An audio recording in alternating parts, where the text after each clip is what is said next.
नमः विष्णुपदाय कृष्णपृष्ठाय भूतले श्रीमते भक्ति वेदांत स्वामिनिति नमस्ते सारस्वती देवे गौरवाणी प्रचारिणे निर्विशेष शून्यवादी पश्चात।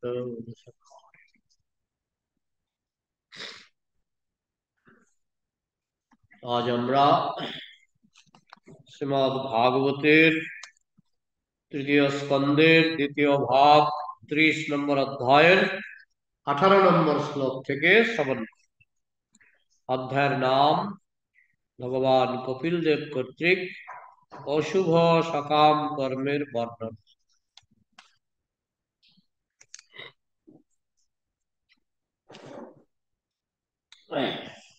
সবাই আমার সঙ্গে সঙ্গে বলুন।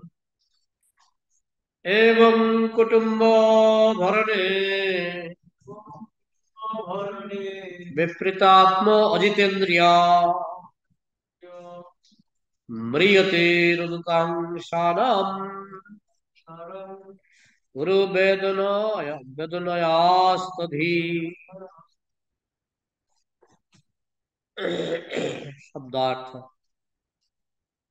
एवं এইভাবে কুটুম্ব ভরণে পরিবার প্রতিপালনে বিপৃত মগ্ন আত্মা তার মন অজিত অসংযত ইন্দ্রিয় ইন্দ্রিয় ম্রিয়তে মারা যায় রুদতাম রুরুদ্যমান সানাম আত্মীয় স্বজনদের উরু মহান বেদনয়া বেদনায় অন্ত বিহীন ধী চেতনা।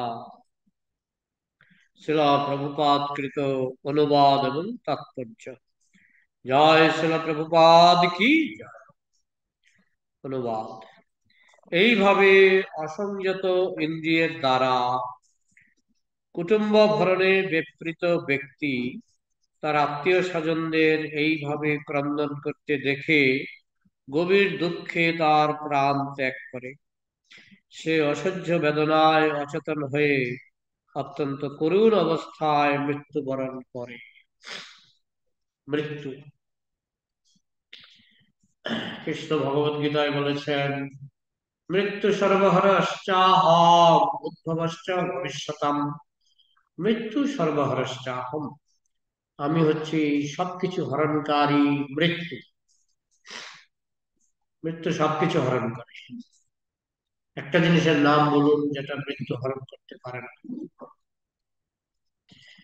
এমন কিছু আছে কি এই সংসারে মৃত্যু হরণ করতে পারে না? আপনার 10 তলা বিল্ডিং, ব্যাংক ব্যালেন্স, সুস্বাস্থ্য, সুন্দর চেহারা, আত্মীয় স্বজন, কোনটা মৃত্যু হরণ করতে পারে?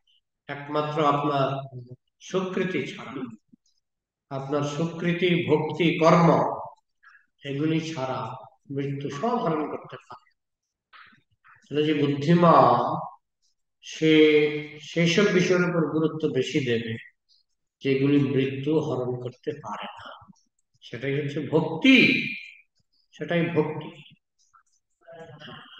তার মধ্যে কর্মজ্ঞান সেগুলিকেও কিছুটা গুরুত্ব দেওয়া হয়েছে, কিন্তু ভক্তি সবচেয়ে বেশি গুরুত্ব।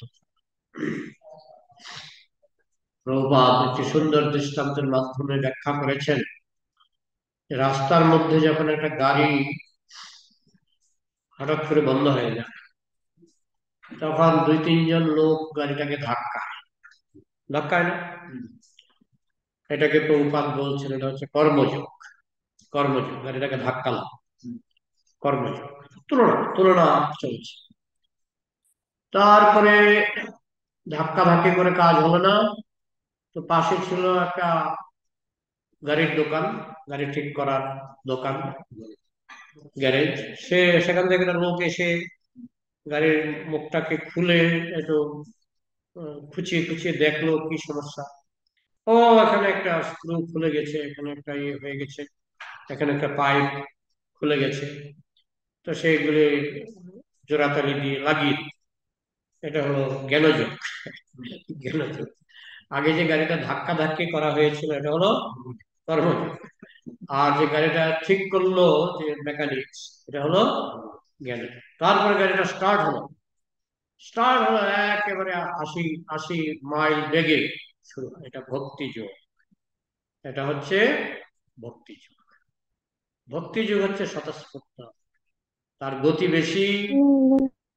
কর্মযোগ কিছুটা কাজে লাগে, অনেক সময় কিছুটা কাজে লাগে, কিন্তু মেইন হচ্ছে ভক্তি। তো যাই হোক, আমাদের জীবনে আমরা যা কিছু করি, কৃষ্ণ বলেছেন মৃত্যু সর্বহরশ্চাহম, আমি সবকিছু হরণকারী মৃত্যু।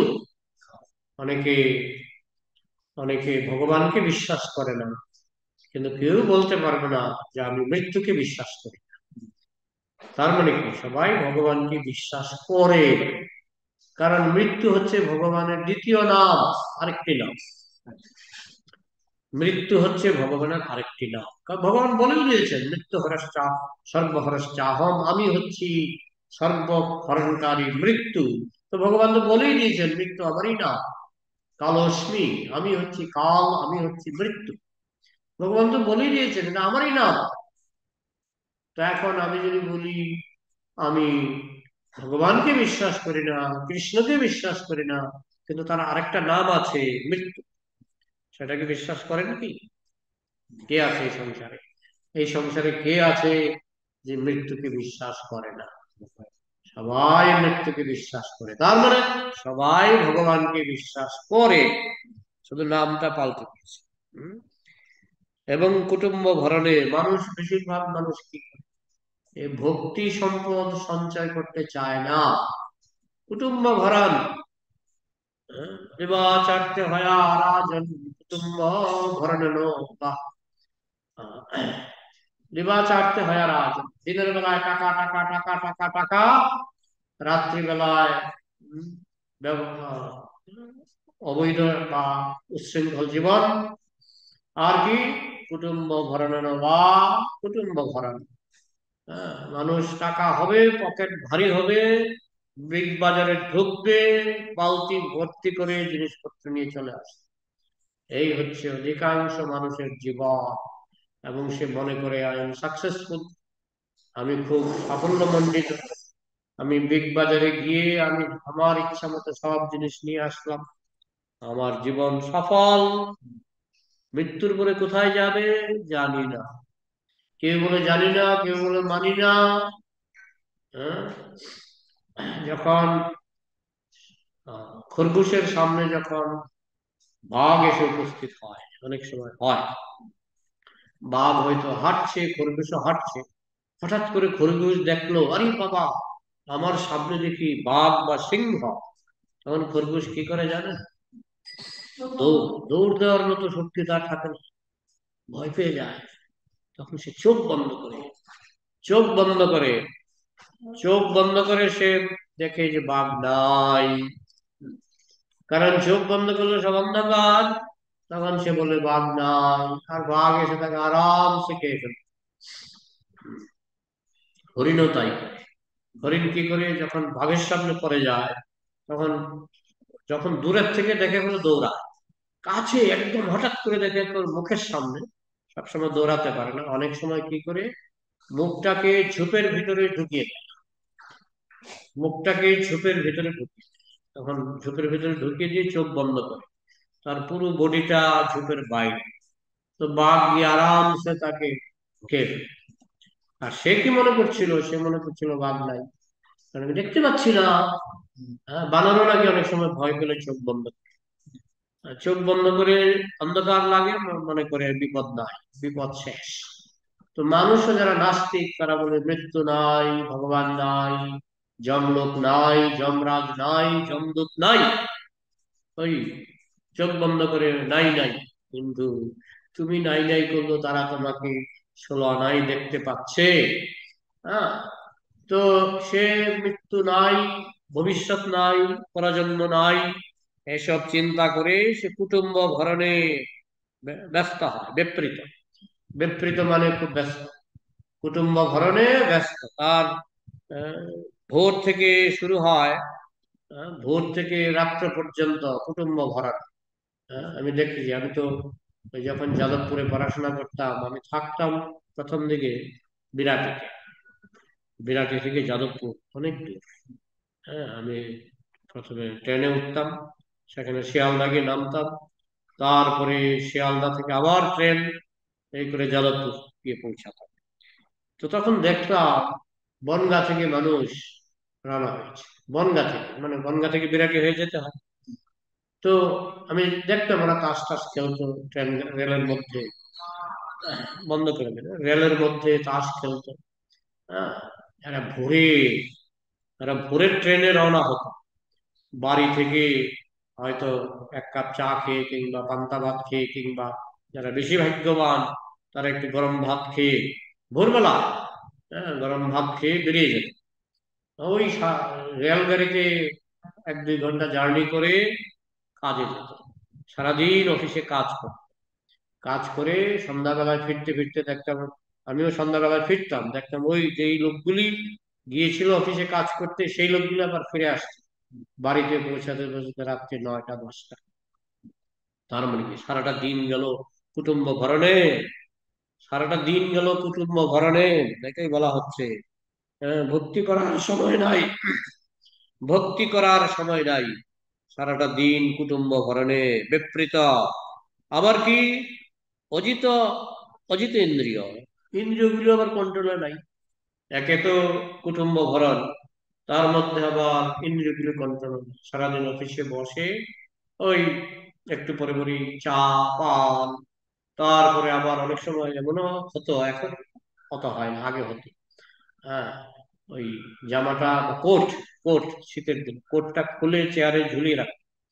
হ্যাঁ, কোটটা খুলে চেয়ারে ঝুলে রাখ। উনি কোথায়? না, উনি গেছে একটু বাইরে, গেছে বাথরুমে গেছে, সারাদিন কোটটা ঝুলে আছে। সবাই জানে, আমিও তো এরকম করি। সুতরাং কেউ কাউকে দোষারোপ করতো না, সবাই জানে আমিও এরকম করি। ওই কোটটা ঝুলিয়ে সিনেমা দেখতে চলে গেছে। উনি কোথায়? উনি বাথরুমে গেছে প্রস্রাব করতে। হ্যাঁ, ওই কোট ঝুলছে, চেয়ারের উপরে কোট ঝুলছে, কাজে ফাঁকি। হ্যাঁ, সিনেমা দেখতে চলে গেছে, মদ খেতে চলে গেছে। হ্যাঁ, এখন একটু কমেছে মনে হয়, কিন্তু আমি যখন ছোট ছিলাম এগুলি হতো। হ্যাঁ, মানে লোকে কাজে খুব ফাঁকি দিত, কারণ তখনকার সরকার এইগুলি উৎসাহিতও করতো। বলো তো? হ্যাঁ, হ্যাঁ, যাই হোক। তো অজিতেন্দ্রিয়, ইন্দ্রিয়ের কোনো দমন নাই, কন্ট্রোল নাই। একে তো পয়সা রোজগার কম, তারপর আবার যেইটুকু রোজগার করে তার কিছুটা যায় মদ খেয়ে, কিছুটা যায় এই হোটেলে ফুর্তি করে। এইভাবে সে পয়সা পাতি নষ্ট করে, অজিতেন্দ্রিয়। এইভাবে দেখতে দেখতে তার শরীর নষ্ট হয়ে যায়। যাদের বদভ্যাস তাদের তাড়াতাড়ি শরীর নষ্ট হয় না। হ্যাঁ, যে মদ খেতে খেতে লিভার নষ্ট, মদ খেতে খেতে স্বাস্থ্য নষ্ট। মদ খেতে সে ফুর্তি করছে, কিন্তু যখন রোগ হচ্ছে, ফুর্তি কোথায়? কোটিপতি মদ খেয়ে ফুর্তি করছে, কিন্তু যখন রোগ হয়ে যাচ্ছে তখন ফুর্তি সব পালায়, ফুর্তি সব পালায়। আর এইসব উচ্ছৃঙ্খল জীবনযাপন করলে রোগ তো হবেই। তখন ফুর্তির চেহারা দেখা যায় না। তখন মৃয়তে মৃয়তে মরতে বসে, মৃত্যু সজ্জায়। আর কি রোদতাম, চারপাশে তার আত্মীয় স্বজন কান্না শুনে, তাও আবার মায়া কান্না, মনের থেকে কান্না নয়, মনের থেকে গেলে বাঁচি, মরলে বাঁচি। কিন্তু লোক দেখানো কান্না বেশিরভাগ ক্ষেত্রে যেটা হয়, ব্যতিক্রম নয় আমি বলবো না, কিন্তু বেশিরভাগ ক্ষেত্রে কিন্তু লোক দেখানো কান্না। রোদতাং সানাম, সানাম মানে আত্মীয় স্বজন, আত্মীয় স্বজন এসে কান্না। হম মরু বেদনায়ন্ত ধী। হ্যাঁ, তার এমনিতেই ব্যথা, সারা শরীরে ব্যথা, আবার মনের ব্যথা বাড়িয়ে দেয়, হাউ মাউ করে, আত্মীয় স্বজনরা এসে কান্না করে। আর সেও তো, বুদ্ধি তো বেশি নাই, বুদ্ধি বেশি থাকলে এইভাবে জীবনটা শেষ করতো না। সেও ভাবে এরা আমাকে কত ভালোবাসে রে, এরা আমাকে কত ভালোবাসে, আমি চলে যাচ্ছি, মৃত্যুবরণ করছি, সেই জন্য এরা কত কান্না করছে, না জানি কত প্রেম। হ্যাঁ, কিন্তু এইভাবে সে তার মনের ব্যথা বাড়ে, দেহের ব্যথা তো আগে থেকেই ছিল, এইসব কান্নাকাটি দেখে তার মনের ব্যথা বাড়ে। দেহের ব্যথা মনের ব্যথা নিয়ে সে অত্যন্ত শোচনীয় ভাবে মৃত্যুবরণ করে। ভগবত গীতায় বলা হয়েছে, মৃত্যুর সময় মানুষ সেই চিন্তায় মগ্ন হয় যা সে সারা জীবন অনুশীলন করেছে। সারা জীবন যেভাবে চলবে, মৃত্যুর সময় সেই চিন্তা আসবে। এটা আমি প্রমাণ পেয়েছিলাম। আমার এক আত্মীয় কলকাতা মেডিকেল কলেজের হাসপাতালে ভর্তি হয়েছে, আমি আত্মীয়র সঙ্গে ছিলাম। একটা লোককে ভর্তি করা হয়েছে আমার পাশের বেডে, পাশের বিছানাতেই দেখলাম একটা লোককে ভর্তি করা হয়েছে। তো লোকটা প্রায় অজ্ঞানের মতো, কিন্তু মাঝে মধ্যে চিৎকার করে ওঠে, মাঝে মধ্যে কি কথা বলে। তা আমি কাছে আসি, নজর পড়ে যায়, বলছে 1 2 3 4 5 6 7। লোকটা বলছি, আমি বলছি লোকটা এরকম বলছে কেন, 1 2 3 4 5 6 7। তো মাঝে মধ্যে আত্মীয় স্বজনরা দেখতে আসে, বেশিরভাগই একটা ওই নার্স লাগিয়ে রেখেছে, নার্সটা রাত্রে দেখে। আর মাঝে মধ্যে আত্মীয় স্বজন আসে, আমাকে জিজ্ঞেস করছে কেমন দেখলেন, কি কিরকম লাগলো, কিরকম মনে হচ্ছে। আমি বললাম উনি 1 2 3 4 বলে কেন আমি বুঝতে পারছি না। উনি সারা জীবন উনি অঙ্কের মাস্টার, উনি উনি হচ্ছেন অঙ্কের মাস্টার।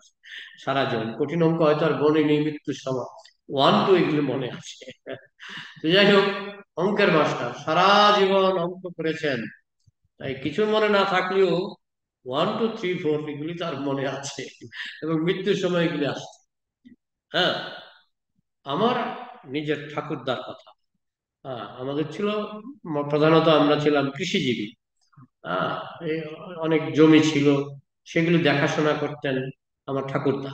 ঠাকুরদা সারা জীবন, সারা জীবন এসব দেখাশোনা করতেন।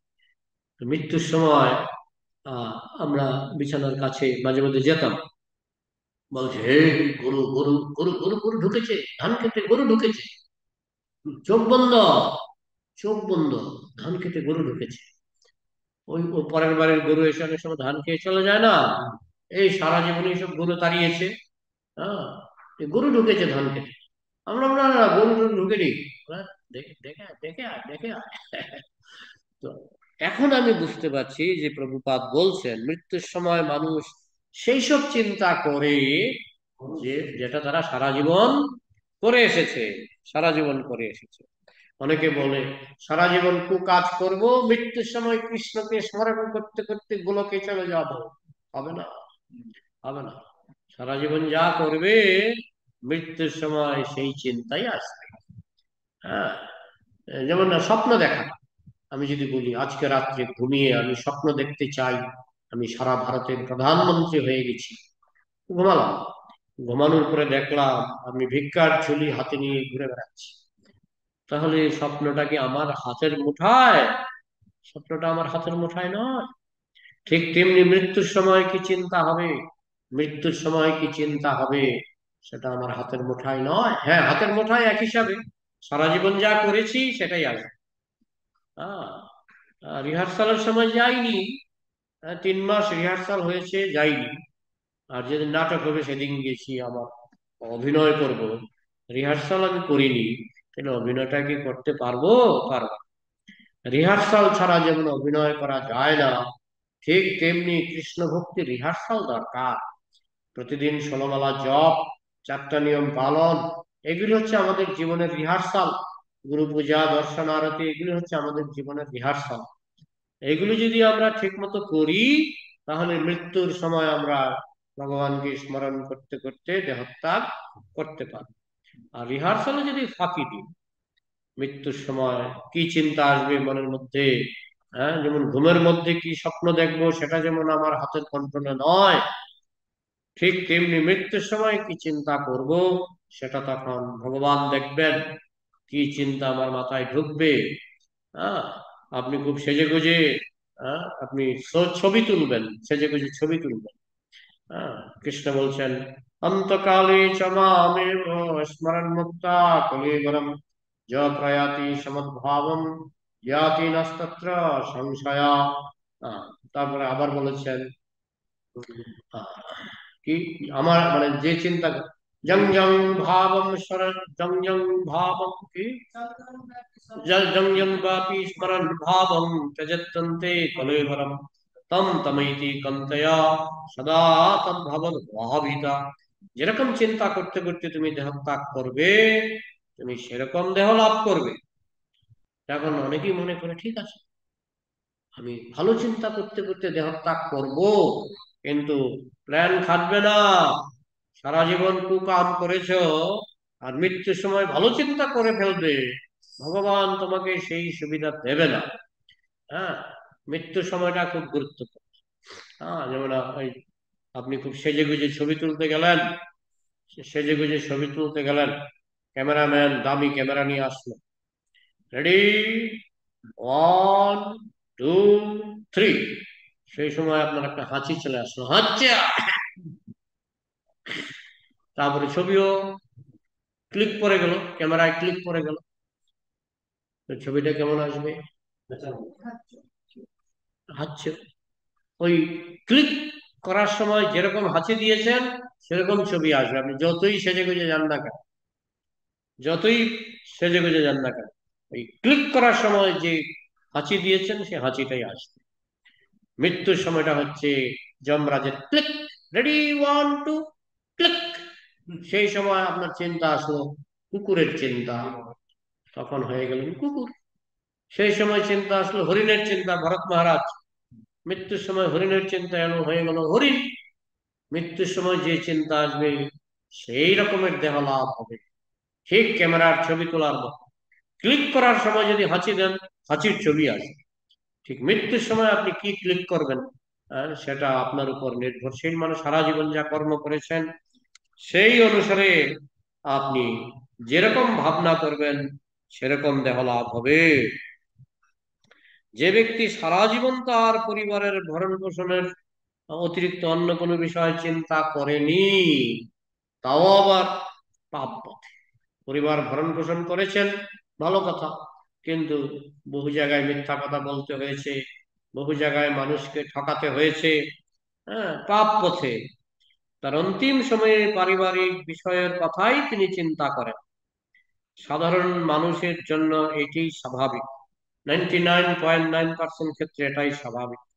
সাধারণ মানুষ তার নিয়তি সম্বন্ধে অবগত নয়, তাকে যে তার কর্ম অনুসারে জন্মগ্রহণ করতে হবে সে সম্পর্কে সে ভাবেই না, জানেও না, বিশ্বাসও করেন। কেবল তার ক্ষণস্থায়ী জীবনে তার পরিবার প্রতিপালনেই ব্যস্ত থাকে। আমাদের জীবনটা হচ্ছে একটা বিদ্যুৎ ঝলকানির মতো। আকাশে যে বিদ্যুৎ ঝলকায়, কতক্ষণ থাকে আকাশে? বিদ্যুৎটা যে ঝলকায় 1 সেকেন্ডও তো থাকে না। চিক চিক চিক করে একটা একটা আলোক দেখা যায় বর্ষাকালে, আকাশে যে বিদ্যুৎ ঝলকায় 1 সেকেন্ডও থাকে না। থাকে কি? দেখতে না দেখতে নাই, মানে বিদ্যুৎ আকাশে যে ঝলকায়, বিদ্যুৎ ঝলকানি। আমাদের জীবনটা ঠিক সেই রকম হতে পারে, সেটা 100 বছরের জীবন, কিন্তু ভগবানের চোখে এটা বিদ্যুৎ ঝলকানি, এটা বিদ্যুৎ ঝলকানি। মুহূর্তের মধ্যে শেষ হয়ে যায়। আর এই সামান্য একটু সময় সে পরিবারের অর্থনৈতিক উন্নতি সাধনের জন্য ব্যস্ত হয়, এইভাবে তার বিদ্যুৎ ঝলকানির মতো জীবন শেষ হয়ে যায়। আর তার মধ্যেও আত্মীয় স্বজনের সন্তোষ নাই। কি করেছো আমার জন্য? কিছুই করনি। স্ত্রী বলে কি করেছো, আবার অনেক সময় খোঁটা দেয়। অমুক বাড়ির অমুক ভদ্রলোক ওনার স্ত্রীকে ভালো শাড়ি কিনে দিয়েছে, গাড়ি করে দিয়েছে, তুমি কি করেছো? তোমার তো সেই যোগ্যতা নাই। হ্যাঁ, তো মানে কি, আপনি জীবন দিয়ে আপনি পরিবার ভরণ পোষণ করলেও তারা কিন্তু আপনার উপর সন্তুষ্ট হয়। আপনার পজিটিভ সাইড কেউ দেখবে না, দেখবে শুধু নেগেটিভ সাইড। এটা শুধু পরিবারের ক্ষেত্রে না, পরিবারের ক্ষেত্রে, সমাজের ক্ষেত্রে, সর্বত্রই, সর্বত্রই পজিটিভ সাইড কেউ দেখতে চায়। পজিটিভ সাইড দেখার মতো লোক বড়ই কম, বেশিরভাগই দেখবে নেগেটিভ সাইড। ওই ওই লোকটা, আহ, ও ভালো ম্যানেজমেন্ট জানে না, ওই লোকটা ভালো ইয়ে করতে পারে না, সব নেগেটিভ নেগেটিভ নেগেটিভ। আপনি সারা জীবন, মহাত্মা গান্ধী সারা জীবন দিয়ে দিলেন দেশের জন্য, কিন্তু তারপরেও তো দেশের মানুষকে সন্তুষ্ট করতে পারেনি, আজও পারেনি। তো সম্ভব নয়। হ্যাঁ, বড় বড় রাজনৈতিক নেতা নেত্রীরা জীবন দিয়ে পরিশ্রম করে, কিন্তু আহ, অনেকে আছে আত্মসাৎ করে, পাপের পথে পয়সা রোজগার করে, অনেকে আছে নিঃস্বার্থ ভাবেও করে, কিন্তু সন্তুষ্ট করা যাবে না, কাউকে সন্তুষ্ট করা যাবে না। পরিবারের ক্ষেত্রে দেখবেন, পরিবারের ক্ষেত্রে একটু নজর রাখলে দেখবেন বেশিরভাগ ক্ষেত্রে আত্মীয় স্বজন অসন্তুষ্ট, অসন্তুষ্ট। সবাইকে সন্তুষ্ট করা যায় না। হ্যাঁ, পরিবারের প্রতি গভীর আসক্তির ফলে কাউকে কেউ সন্তুষ্ট হতে পারে না। সকলেই মনে করে যে সে যথেষ্ট আয়োজন করে যেতে পারেনি। হ্যাঁ, আরো দরকার ছিল, আরো রোজগারের দরকার ছিল, আরো জমি জায়গা, আরো টাকা পয়সার দরকার ছিল। হ্যাঁ, পরিবারের কর্তা সেটা করতে পারে। পরিবারের প্রতি এই গভীর আসক্তির ফলে কিন্তু সে তো পরিবারের প্রতি আসক্ত, পরিবারের লোক যতই তাকে অবহেলা করুক সে কিন্তু আসক্ত। আমি একবার ট্রেনে করে যাচ্ছিলাম বৃন্দাবন, সেখানে দেখলাম এক স্বামী স্ত্রী আর বাচ্চা আমার উল্টা দিকের সিটে বসেছে। এরকম স্বামী স্ত্রী আমি আমার জন্মে দেখি। হঠাৎ করে স্বামী ওই কিনা মুড়ি নাকি খাচ্ছিল, খেতে খেতে হঠাৎ করে স্বামী রেগে গেল, রেগে মুড়িটা ফেলেই দিল গাড়ির ভিতরে, মানে ট্রেনের ভিতরে মুড়িটা ফেলে দিল। স্ত্রী এমন রাগলো যে এই সবগুলি মুড়ি তুমি তুলে দাও, পরিষ্কার করে দাও, হ্যাঁ, না হলে তোমার সঙ্গে আমি আর কথাই বলবো না। স্বামীটা দেখলাম খুবই ভালো, এই সিট থেকে নেমে আস্তে আস্তে একটা একটা করে মুড়ি তুললো, তুলে আবার স্ত্রীর হাতে দিল। হ্যাঁ, স্ত্রী সেইগুলি জানালা দিয়ে বাইরে ফেলে দিল। আমার জন্ম আমি এরকম স্বামী স্ত্রী দেখি এত ভালো, এত ভালো স্বামী। হ্যাঁ, কিন্তু শেষ পর্যন্ত দেখবেন মৃত্যুর সময় সেও হয়তো বলবে আমার জন্য কি করেছো, আমার জন্য কি করেছো। হ্যাঁ, তো যাই হোক, আপনি জীবন দিলেও কাউকে আপনি খুশি করতে পারবেন না। আর কৃষ্ণের জন্য যদি আপনি 1 মিনিট সেবা করেন, কৃষ্ণ ভুলে না, কৃষ্ণ ভুলে না। হ্যাঁ, কখনো কৃষ্ণ ভুলবে না। হ্যাঁ, উদ্ধব কোটি বছর আগে কৃষ্ণের কাছে প্রার্থনা করেছিলেন। উদ্ধবের সঙ্গে যখন কৃষ্ণের দেখা হলো, কৃষ্ণ বলছেন, হে উদ্ধব, কোটি বছর আগে তুমি আমার সঙ্গে দেখা করতে চেয়েছিলে, হ্যাঁ, তো আমি সেই তোমার প্রার্থনা আজকে পূর্ণ করলাম। কৃষ্ণ ভুলে না। একবার হরে কৃষ্ণ মহামন্ত্র করলেও কৃষ্ণের খাতায় পার্মানেন্ট রেকর্ড, ফিক্সড ডিপোজিট হয়ে যাচ্ছে। হরে কৃষ্ণ, হরে কৃষ্ণ, কৃষ্ণ কৃষ্ণ, হরে হরে, হরে রাম, হরে রাম, রাম রাম, হরে হরে। আর বাকি আত্মীয় স্বজন, দেশ সমাজ, তাদের জন্য আপনি যাই করুন না কেন সবাই ভুলে যাবে। কেউ কিছু মনে রাখবে না, সন্তুষ্ট হবে না, ভাববে কিছুই করতে পারে, কিছুই করতে পারেনি। অনেক সময় মৃত্যুর পথযাত্রী ব্যক্তি তার পুত্র অথবা অন্য কোনো আত্মীয়দের উপর পরিবারের দায়িত্ব অর্পণ করে, বলে আমি চলে যাচ্ছি, তুমি পরিবারের দেখাশোনা করো। হয় মৃত্যুর সময় লোকজন আসে, তো হয়তো জেঠু আসলো, বড় ভাই আমি তো চলে যাচ্ছি, বা ছোট ভাই তুমি আমার পরিবারকে একটু নজর রেখো, একটু দেখো, সন্তান সন্ততির দিকে একটু নজর রেখো, দায়িত্ব দিয়ে যায়। সে জানে না সে কোথায় যাচ্ছে, সে দায়িত্ব দিয়ে চলে যাচ্ছে, সে নিজে কোথায় যাচ্ছে সে খোঁজ নাই। সে কি জমলোকে যাচ্ছে, না শুকর জন্ম নেবে নাকি নেবে, সে এসব খোঁজ নাই। সে পরিবারের দায়িত্ব দিয়ে বিদায় নিচ্ছে, ভালো কথা। হ্যাঁ, কিন্তু তা সত্ত্বেও মৃত্যুর সময় কিভাবে তার পরিবারের প্রতিপালন হবে সেই চিন্তায় সে মগ্ন। সে কোথায় যাবে মৃত্যুর পরে সেই চিন্তা তার নাই। তার চিন্তা আমার মৃত্যুর পরে আমার পরিবার কি করে চলবে। কখনো কখনো দেখা যায় যে মৃত্যু পথযাত্রী ব্যক্তি চিকিৎসকের কাছে অনুরোধ করে, কি বলে, তিনি যেন তার আয়ু আরো কয়েক বছর অন্তত বাড়িয়ে দেন। ডাক্তারকে বলে, ডাক্তার বাবু আপনাকে, যাদের টাকা আছে আপনাকে আরো কয়েক লাখ টাকা দেব, আমার আয়ুটা আর কয়েক বছর বাড়িয়ে দিন, ছেলের বিয়ে হয়নি, মেয়ের বিয়ে হয়নি, আয়ুটা একটু বাড়িয়ে দিন। হ্যাঁ, আরে নদীর ঢেউ, আপনি যদি নদীর কিনারে বসে থাকেন, নদীর ঢেউ কমবে কোনোদিন? একটার পর একটা ঢেউ আসবে। ঠিক সেরকম সংসারের ঢেউ একটার পর একটা আসবেই। ছেলের বিয়ে হয়নি, ওকে, ডাক্তার বাবু না হয় আপনার আয়ু, ডাক্তার তো আয়ু বাড়াতে পারে না, আয়ু হয়তো বাড়িয়ে দিল, যেমন করে হোক আপনি আয়ু পেলেন। তারপরে দেখা গেল নাতির বিয়ে, আরে নাতিটা বড় হয়েছে, তার বিয়েটা দেখে যাই, কোনোদিনও তৃপ্তি হবে না। এই যারা বিষয়াসক্ত মানুষ, তাদের সংসারে তৃপ্তি নাই। তাই ডাক্তারের কাছে তিনি বলেন আমার আয়ুটা বাড়িয়ে দিন, যাতে তার পরিবার প্রতিপালনের জন্য সে যে সমস্ত পরিকল্পনাগুলি, কারণ তার জীবনভর পরিকল্পনা ছিল যে বেঁচে থাকলে এটা করবো, বেঁচে থাকলে ওই দোকানটা কিনবো, বেঁচে থাকলে ওই জমিটা কিনবো।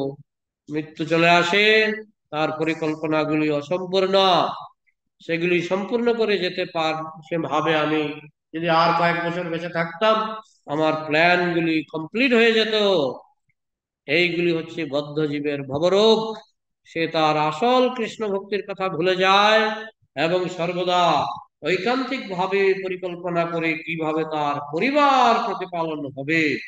যদিও সে একের পর এক পরিবার পরিবর্তন করছে, হ্যাঁ, একের পর এক পরিবার, এখন মানুষ পরিবার, এখন আহ, বাঙালি পরিবার, আমেরিকান পরিবার, মুসলিম পরিবার, খ্রিস্টান পরিবার, তারপরে পশু পরিবার, কুকুর পরিবার, শূকর পরিবার, পরিবার চেঞ্জ হচ্ছে। জন্মে জন্মে সবে পিতা মাতা পায়, কৃষ্ণ গুরু নাহি মিলে ভজ হিয়ায়। পিতা মাতা পরিবার জন্মে জন্মে পাওয়া যাচ্ছে।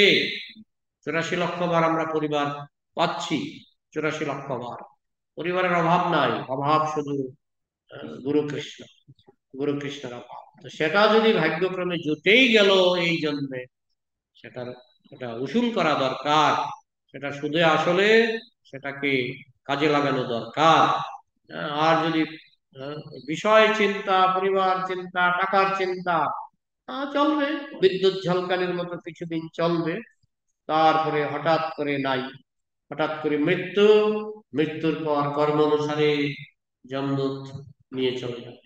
কোথায় নিয়ে যাবে? ফুটবলের মতো। ফুটবল এক পায়ে কতক্ষণ থাকে? ফুটবলটা এক পায়ে কতক্ষণ থাকে? বেশিক্ষণ না। এক পা থেকে আরেক পা, এক পা থেকে আরেক পা। তো মানুষের আত্মা এখন পুরুষ দেহ, একটু পরেই নারী দেহ, এখন নারী দেহ, একটু পরেই শূকর দেহ। এইভাবে ফুটবলের মতো আত্মা ঘুরে বেড়ায়। আমাদের কিভাবে এই সমস্যার সমাধান হবে? সেটা একমাত্র পথ হচ্ছে শুদ্ধ কৃষ্ণ ভক্তির অনুশীলন। সেটা যারা করতে পারে তাদের মনুষ্য জন্ম সফল।